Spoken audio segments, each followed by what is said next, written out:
سلام بچه ها، خوش اومدید به کانال صدرا گیمر و بالاخره بودا کیکس مکس لابوبو درست گرفتم؟ آره کیکس مکس لابوبو بریم تستش کنیم. ما خوب شده تازه همین امروز رفتم آره شد باز کنم این آره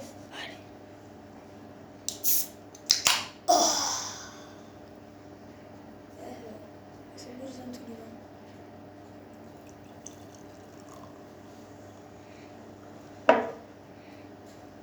قهوه سولتی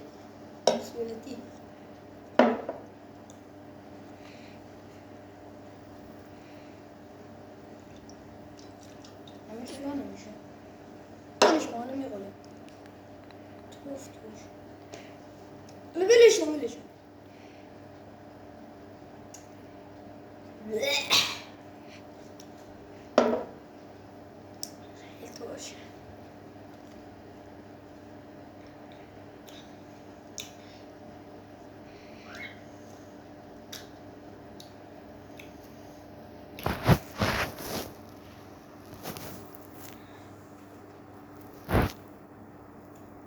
از 1 تا 10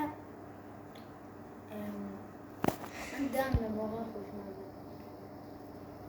خب همین خدای خوشمزه بود. یه دونه برید شما بگیرید، خیلی خوشمزه. نظرتون رو داخل کامنت ها بنویسید. لابوبو قطعش کنید.